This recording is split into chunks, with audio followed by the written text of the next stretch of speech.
예, 섹터 테마와 종목 매매 말씀드리겠습니다. 2차 전지 수요일 날 제가 따로 이제 방송도 찍었으니까 보셨겠지만 그 말이 좀 많았죠. 예, 그날 코스닥 급락하고 2차 전지도 매물 엄청 나오고 변동성이 엄청 컸던 날이었는데 예, 결론적으로 괜찮다 말씀드렸어요. 그 이제 미국 정부 고션 하이테크 대주주는 물론 이제 유로비고 뭐 폭스바겐이고 뭐 스위스에 정시에 상장돼 있던 종목인데 이게 사실 홍콩에도 심천에도 돼 있어요. 고션 하이테크를 잠깐 보여드리면 이 종목이거든요. 이 종목인데 보시면 주가가 그때 수요일 날 우리 막 급락하고 있을 때 있잖아요. 하나도 안 죽였어요, 혼자. 근데 이틀 동안 이제 반등 준 거는 그 때문에 그런 건 아니고 제가 말씀드렸던 이제 중국의 테크주들 얘들이 조금 반등을 주기 시작합니다. 이제 의지가 아니라 실제로 숫자가 나오는 거죠. 제가 이제 중국 소비의 지표를 보고 있는 기주 모태주 같은 것도 3, 4일 계속 오르고 있고요. 중국 소비를 올린다는 기대감.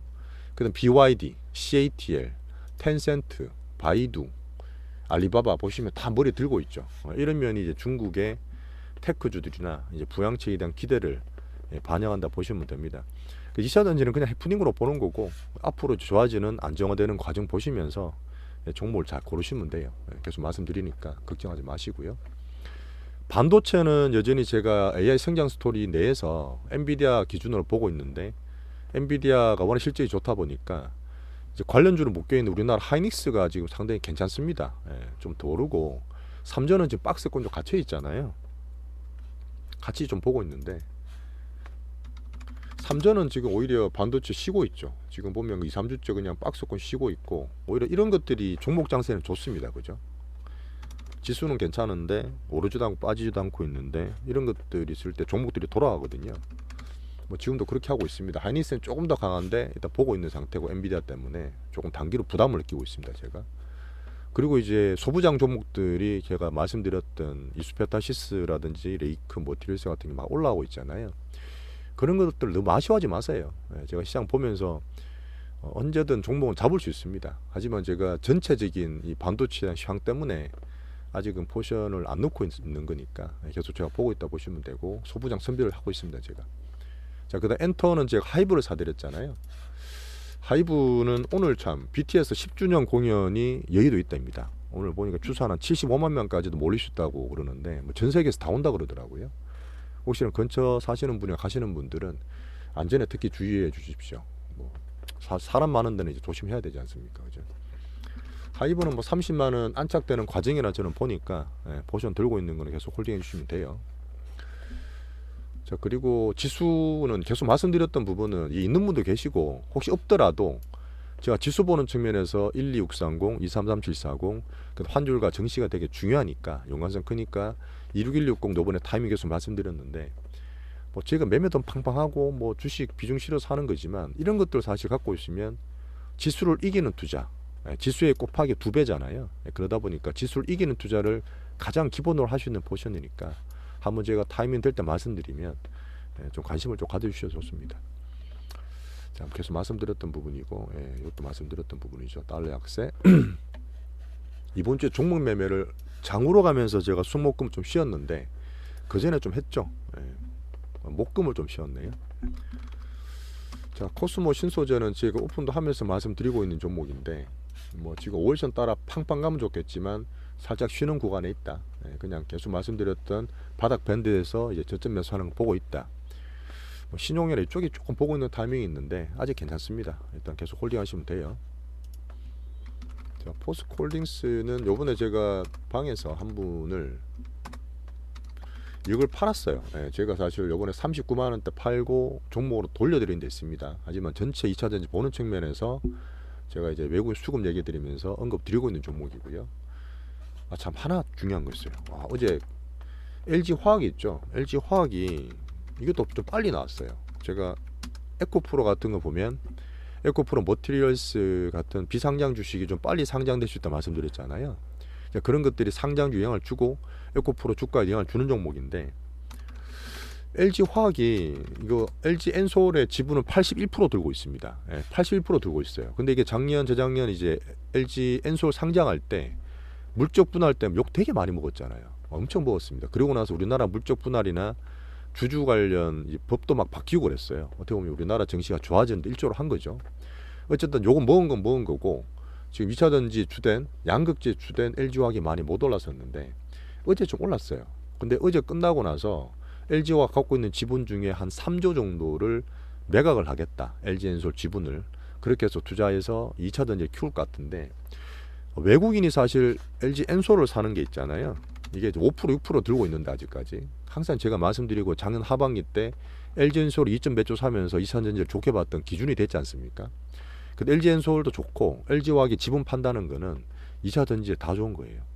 외국인들이 먹어준다는 거거든. 2차전지에 베팅을 한다는 겁니다. 장중에서 LG엔솔을 사는 것보다 LG화학의 지분을 외국인들이 가져가서 투자를 한다는 게 더 좋을 수도 있어요. 2차전지나 LG화학에는 좋다 이렇게 판단하시면 됩니다. 자, 그리고 이번 주에 코스모학을 익절했어요. 코스모학을 제가 익절해서 코스모 딴 걸로 막 바꿔드리고 했잖아요. 저희가 이제 요때 6만 원대 초반에 6만 3천 원 갔었던 건데 6만 1천 원, 6만 원 사이 익절을 다 해드려서 뭐 10몇 프로, 20% 수익 났던 적이 있습니다. 자, 마녀공장은 좀 아쉬웠죠. 마녀공장은 제가 이수 스페셜티 다음으로 좀 과감하게 상따를 드렸는데 그날 상 안 가고 그 다음날 제가 한 6%, 5% 정도 손절을 시켜드렸어요. 딴 거 산다고. 그 다음에 매매가 좀 안 좋았고 하지만 그 뒤에 좀 밀렸기 때문에 뭐 기왕은 잘 판게 됐죠. 신규주에 대한 관심은 꾸준히 가져야 됩니다. 이제는 첫날 4배까지 갈 수도 있어요. 그래서 신규주는 제가 계속 보고 있으니까 괜찮은 거 있으면 또 추천드리겠습니다. 이수들은 뭐 계속 종목에 말씀드렸으니까 뭐 계속 좋게 보시면 돼요. LNF를 좀 비중 갖고 있는 데 있습니다. 하지만 지금 양극재가 되게 약하고 딴 거에 비해 상대적으로 요번에 좀 떨어져 있는데 어제 말씀드렸지만 지금 반등 모색하고 있고요. 새만금의 LS랑 신공장 들어오는 거 있으니까 좀 기대하면서 그냥 좀 갖고 있습니다. 솔직히 좀 제 맘 같았으면 제가 매매하면 이거 팔아 딴 양극재 바꿔요 사실. 근데 또 여러분들 입장에서는 쉽지 않으니까 비중을 갖고 있으니까 그 비중만 유지하면서 좀 보고 있습니다. 자, 이구산업도 똑같습니다. 지금 5천원대 돌파 한차게 돼야 된다는데 어제 갑자기 음봉이 많이 나왔죠. 안 좋다는 게 아니라 의미 없어요. 한번 얘들이 보는 겁니다. 개인들 팔론 팔아라 그러고 있다 보시면 돼요. 저는 여전히 5천원 돌파 한차게 된다고 보고 있기 때문에 중국 그런 말씀드리잖아요. 구리 선물 때마다 괜찮고 중국도 지금 아까 보여드렸지만 실제로 위안화나 테크주들이 반등 주고 있어요. 계속 간다는 게 아닙니다. 그냥 그 시도가 좋은 거고 숫자의 흐름들이 보이는 게 좋은 거예요. 이구는 딱 그냥 그 테마 비중만 홀딩하시면 됩니다. 자, 고션 하이테크 말씀드렸어요. 그리고 에코프로를 제가 77만 원대 이때는 나오기 전이지만 어쨌든 5월달 중순에 샀던 55만원 부분만 익절해라 말씀드려서 이것도 수익 괜찮게 나왔을 거예요. 에코프로 BM은 그 얘기 터지고 물론 비중 차원을 줄여드렸습니다. 리스크 대비 차원이었어요.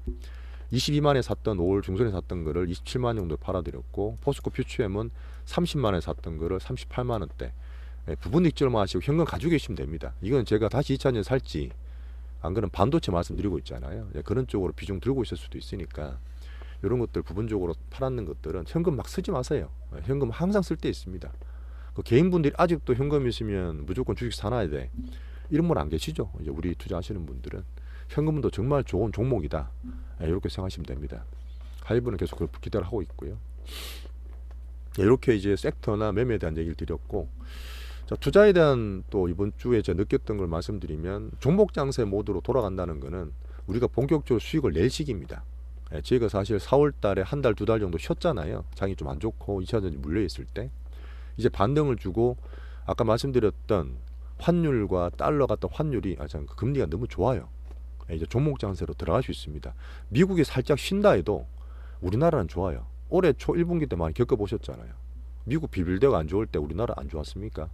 우리나라 그 주체적으로 좋았던 적이 있잖아요. 지금도 마찬가지예요. 그래서 수익을 낼 시기니까 꾸준하게 장중 관심을 더 많이 가져주시면 됩니다. 자, 신용잔고도 4월달, 5월달 잘 뺐어요. 개인 과열도 많이 줄어들었고 그리고 큰 부담이 별로 없습니다. 예탁금이 더 늘지 안 늘지를 저는 보고 있는데 아직 50조 초반에서 팡팡 늘지는 않으니까 그냥 순환매가 도는 차원이고 뭔가 새롭게 막 날아가잖아요. 그러면 2월달, 3월달 2차전지 개인들 들어온 것처럼 예탁감 늘 수도 있습니다. 자, 그래서 선순환 순환매는 되게 좋은 시장 시그널이고 특별히 문제가 없으면 이것저것 막 왔다 갔다 하지 마시고 포트 짜서 기다리시면 돼요. 기다리는 게 별로 어려운 건 아니지 않습니까? 아시겠죠? 자, 이 정도로 또 종목이나 섹터 관련 말씀을 드렸습니다. 주말 푹 쉬시고 리프레시 잘 하시면 다음 주에 또 매매를 좀 많이 드릴 수 있으니까 기대하시면 될 것 같습니다. 예, 감사합니다.